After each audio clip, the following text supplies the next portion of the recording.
Hello, everyone, and welcome back to Garnet and Gold Gaming, an FSU Esports podcast. I'm one of your hosts, Ziva the Diva, and I'm here with... Austin! Nothing has changed. We don't change things around here. I'm afraid of change. It's useful in making transactions. Oh, that's very true. That's true. Get rid of your change, everybody. This is great. All right, well, we're going to start with just some general club news. Notably, we're starting to design club jerseys. You've been asking for it. We're giving it to you near the end of the semester.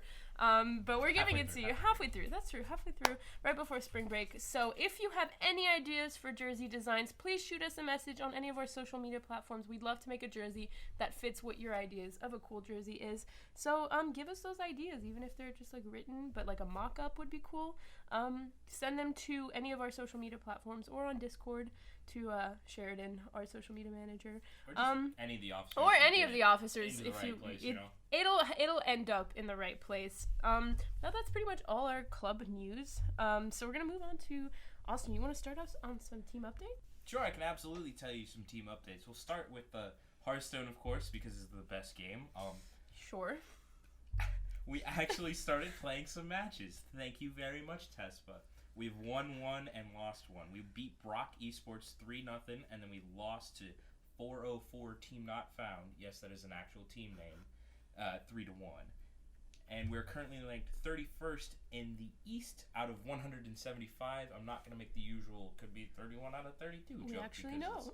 We actually know. 31 out of 175. How do you play against a team that doesn't exist? And how do you lose against a team that doesn't exist? So I was genuinely confused when they announced their opponents. I thought it was like a genuine error message, but then I looked down and it was like 3 different Discord IDs for the people or whatever. And I was like, oh, this is a team. This is actually a team. And the weird thing is I have no idea what college they played for. Still not? No, still, and we're already done. It could literally just be another Florida State team, and I would have had no idea. That's it probably wild. Isn't, but looks like Sombra hacked the system. Oh, that was a great segue into our Overwatch team updates, right?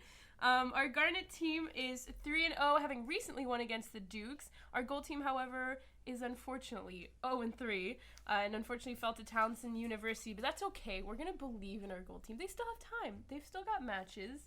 I believe in them. Yeah. Just pick it up, guys. You have one job. Well, you probably have many jobs, but notably in Overwatch, you've got one job. Just do the thing. They've had a hard schedule, we've been told. So, now it's going to be easier. I don't know how this works, but we're going to say it's easier. Either way, I believe in them, and I think they'll do a great job from now on. I think it'll be all wins from now on. Yeah. Speaking of all wins, our PUBG team is currently 10th in collegiate PUBG. Unfortunately, we don't know how many people are in the league, so I just have to assume 10th out of 11th. There's 30 people in the league, Sheridan says, so there's actually 30 people. So top 10. Way to go, Garnet PUBG. 30, that's pretty legit. And our gold team is 26th out of 30. Out of 30. Way to go, gold team. Yeah, gold team. PUBG. You're doing great. All right, well, we're going to move on to our Rocket League team now, who went 3-2 in the Queen City Rocket League Invitational. That name is a special name. They need to never change a bad name. It's a great name. I said a banger. Oh, a banger. Yeah. I was about to fight you over a name. No, we agreed last pod. That's right. Well, they won their first game against Charleston, 2-1. Lost to UCF, 0-3. Won against James Madison and Virginia Wesleyan, 2-1. And then lost to Tennessee Tech, 1-2. They ended up in 10th place at the tournament. That's amazing. They're great. I mean, LAN events are stressful, I'm sure. So they're killing it. And honestly, good job. Great job to our Rocket League team. Yeah, it was super sweet. It was really fun watching them on stream. Unfortunately, the only game that I I caught bits and pieces of most of them, but the only one I watched start to finish was UCF. Oh no. And I was like, aww. It was because you were watching. Nice job, Austin. Yeah, it was probably my fault. You did it. Ghosty, just go ahead and blame that one on me. It was literally all your fault, Austin. I can't believe you. Moving on to Call of Duty. Our Call of Duty team is currently ranked 8th in the Southeast and 18th overall out of 62 teams. Way to go, Call of Duty. Let's go. Well, wait, that's really good, though. You said it very casually, but that's, fantastic. Yeah. I want to just say, I'm not great at math, but 8 out of 62 seems like quite a good thing. That's like one better than 9th. That's one better than 9th. Thanks, as our celebrity guest, Cameron, says. Chimes in from the background. You'll get to hear from him in a minute. But yeah, in our Fortnite team now, our Garnet team is currently 40th, and our gold team is 41st. That's cute. They're like together in the same place. And our black team is 7th out of 150 teams. So wow. That's interesting because the black team is kind of showing up the Garnet and gold right? teams, and usually it's supposed to be the other way. Wow. If you don't know, we have like kind of a tier system when it comes to our teams, based on like level. So it's like Garnet, gold, and then I think it's black.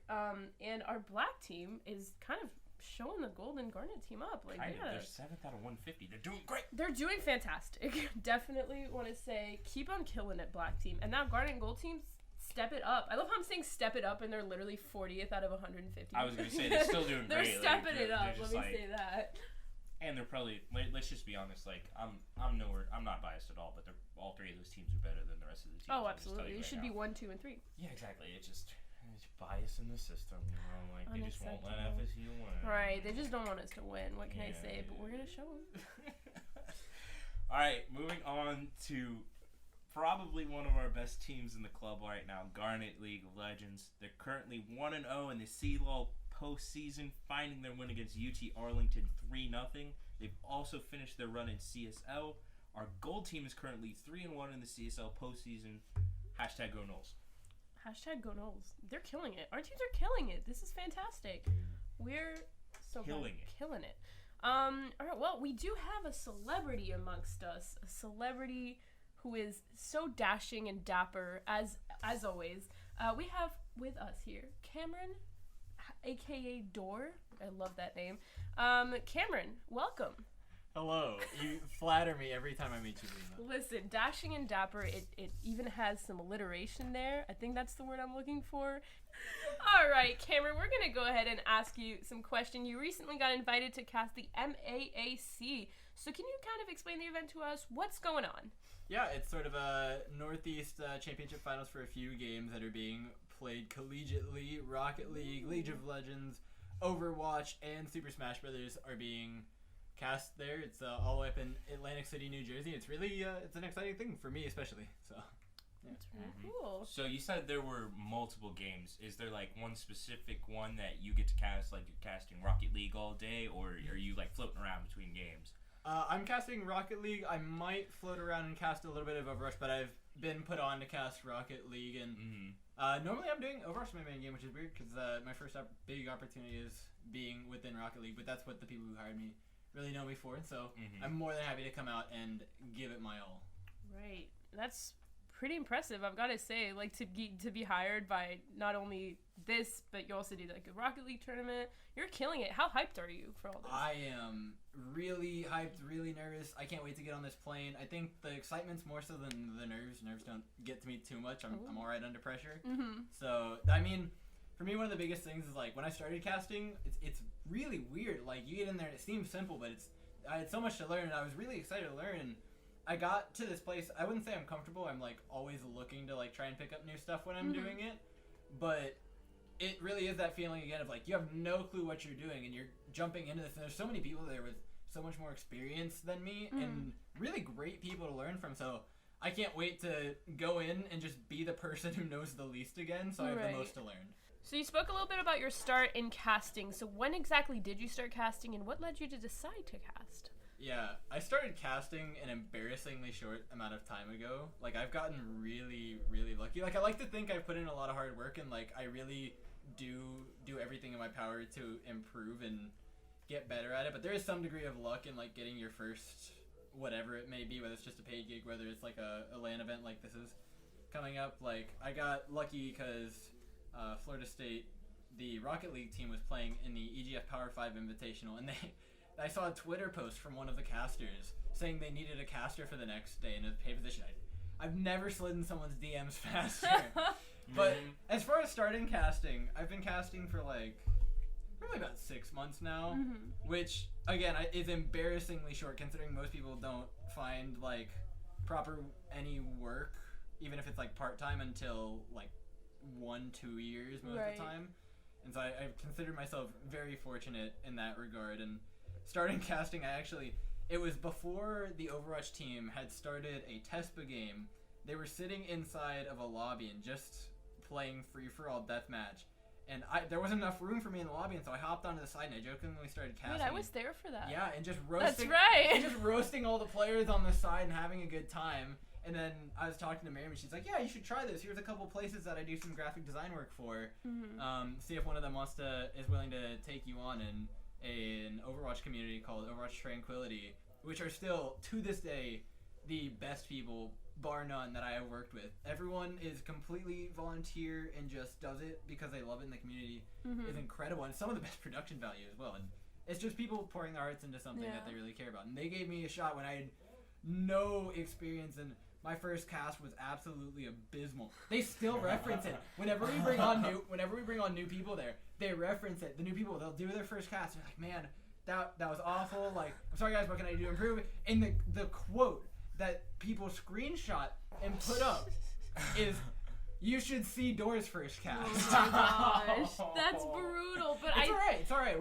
We're here now. I think he's not wrong, because I did cast like 1 or 2 games with you before for Tranquility. I think as like just a backup, and I was beating myself up too because I had never done it. And I was like, "Oh my god, this is terrible." And I do remember them specifically saying, "You should see how bad Cameron was the first time." So I was like, okay, I guess I won't feel bad about it. But I guess on that note, as just for anybody who's maybe trying to get into this casting business or industry, do you have any advice for aspiring casters now that you're famous?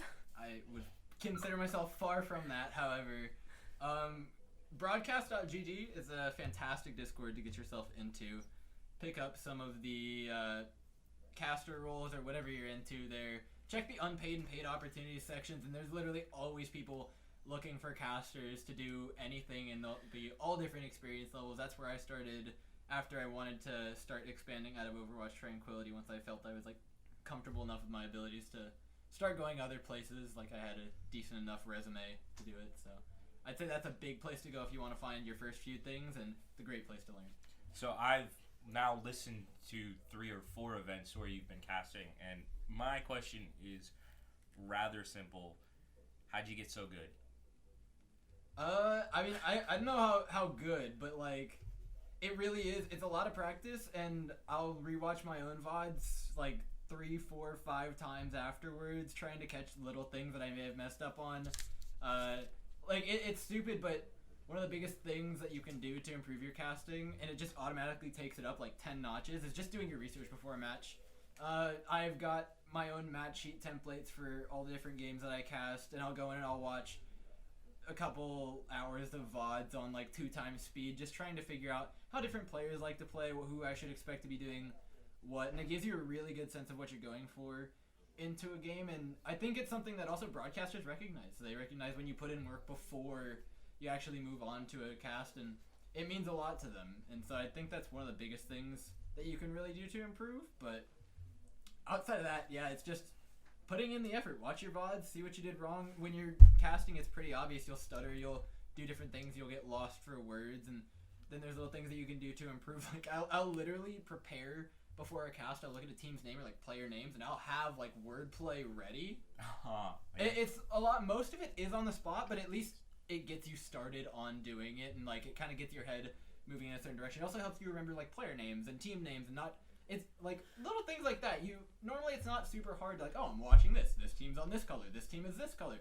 But when you're casting and you're going really fast, you're making stuff up on the spot as you're talking, it really can get lost, those little bits of information. So it's stuff like that you just have to practice and get better at. Mm-hmm. So if the opportunity presented itself, would you cast full time? Yeah, I think I would. I think that's like it's weird. I'm at this place, at this like junction, where it's still a pipe dream, you know? Like, it's not something that, like, is gonna come true anytime soon. Obviously, I'm gonna keep putting in the hard work because I'm not doing it to get paid. I'm doing it because it's something I really, really enjoy. I did it for a long time without getting paid, and it's just something I like to do. And so, regardless of whatever happens, I'm gonna keep casting. But if the pipe dream somehow does come true, I'd probably go for it, but right now I'm in college, so it's like I've got a degree. At the very least, I've got that, and it's this really weird spot because I've had to deal with it like not morally, but it's just been a conundrum of like how serious am I taking this? You know, like it consumes like 5 or 6 nights of my week minimum. Well, like yeah, I have no clue where it's going. Well, it looks like it's going in a good direction, at least for now. You're starting to get those opportunities that are a little bit more than, just the Overwatch tranquility. So I think you're you're going in the right direction, it seems, if that's like your dream. But I guess another question we have here, do you like being a caster or a player more? Casting. Sorry. Casting. No, that's like, fair. don't get me wrong. I love playing with the Overwatch team. They're an incredible group of players, and I really enjoy playing on a team. But if I had to give one up, it'd probably be playing. Mm-hmm. But that being said, I want everyone on the Overwatch team who listens to this to know that I do devote plenty of time into practicing and playing. But if I gave it up, I probably wouldn't. Okay. I am doing everything I can for the team. I'm not giving up that. I'm still like running the Overwatch team and making sure we have scrims and doing everything that I'm supposed to do. Well, I guess you spoke about how many nights it takes of your time. So would you say time is a challenge for you? And if yes, do you have any other challenges that you faced? No, surprisingly, when I started casting like a lot more and I was like really filling up my days of the week, making sure I had something to do every night that kind of moved towards that goal, I was forced to schedule a lot, and it's kind of like a weird thing. I've been really disorganized my whole life. I didn't find out until I was like 19 that I had severe ADHD, which is like, I didn't realize not everybody lives like this, man.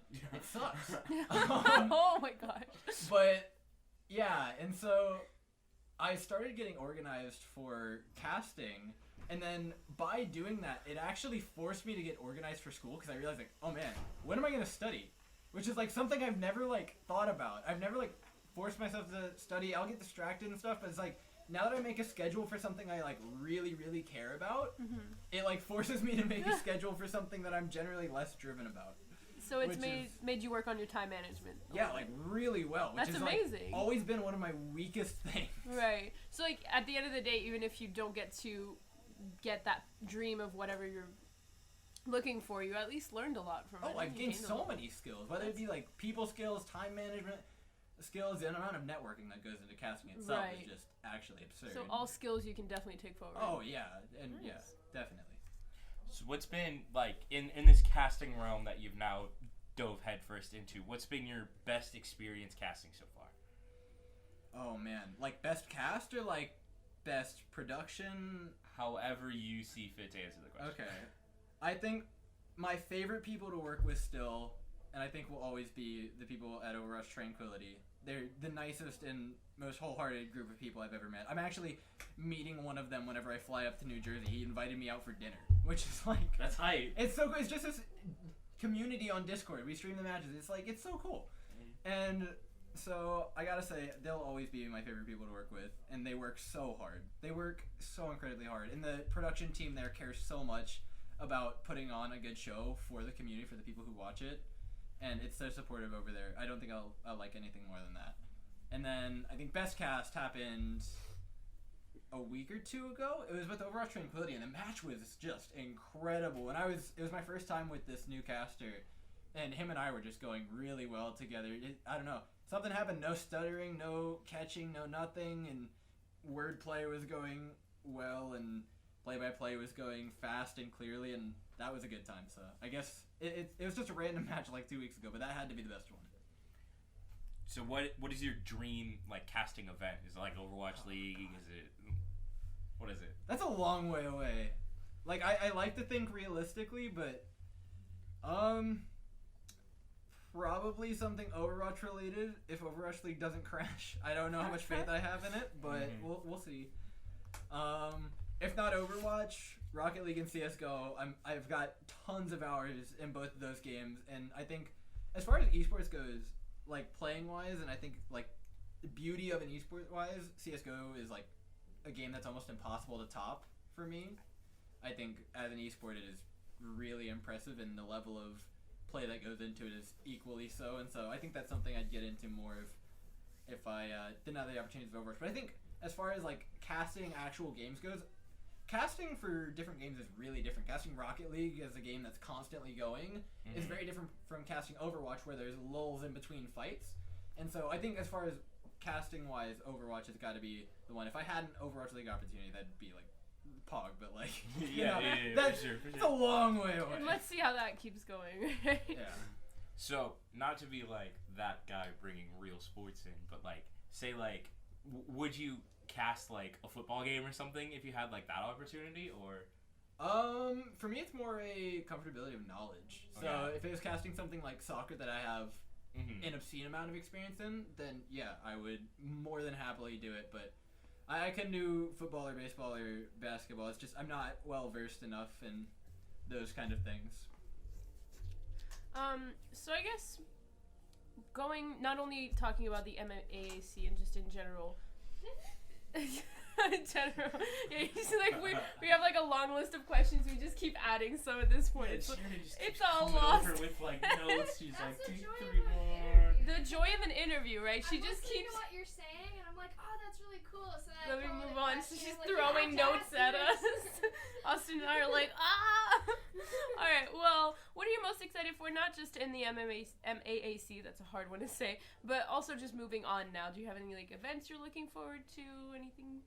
Just learning. I was like, I really enjoy the learning of it, and it being something I really love to do. Like, I see things like I'm going up to this, and I mean it's work technically, and I've never really understood what people talked about when they say like, oh, like what career do you want to have? You know, like what is like your people call it like a dream job, and they say it doesn't feel like work whenever you're doing it.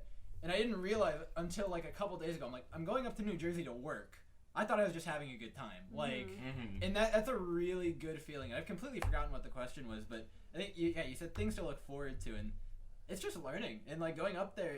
It feels like that brand new feeling of like discovery that I had when I first started casting. Is now I get to do it all live, and I've got so much to learn. Right. So it definitely feels like it's like something you can keep building on and like learning from. That's Yeah. Very cool. Very cool. One last question. Can I get your autograph? Promise not to sell it? Say no. I promise not to sell it. Does he really deserve it? I'll give you initials. Yeah, that works. That works. Wow. He's Let's truly. go. Cameron, please remember me when you become a superstar. Oh, man. We'll Please see. We'll see. remember us. He'll think about it. He'll consider I'll it. consider it. You guys plot. You guys build me up so much. But you deserve it. You earned it. You're So totally- Cameron, do you have any like social media or anything that you want to plug? Yeah, Twitter, I'm on at door_casts. It's really like the only thing I'm on, but it's what most of casting uses, so yeah, I'm decently active on Twitter, so that's a good time. All right. So thank you for listening to Garnet and Gold Gaming, our FSU Esports podcast. You can find the club on Twitter and Instagram at Esports at FSU. You can also find our Facebook page by searching Florida State Esports. Our Twitch page is twitch.tv/FSU Esports. And if you'd like to join the Discord to hang out with other gamers or podcast hosts, you can join us at discord.gg/FSU Esports. Our music, intro, and outro is made by @Cameron_Downs on Instagram. Our podcast is produced by Sheridan, God bless her. I am at Austin_K135 on Twitter, and Ziva is at Ziva the Diva OW on Twitter. And we'll see you next time on Garden Gold Gaming.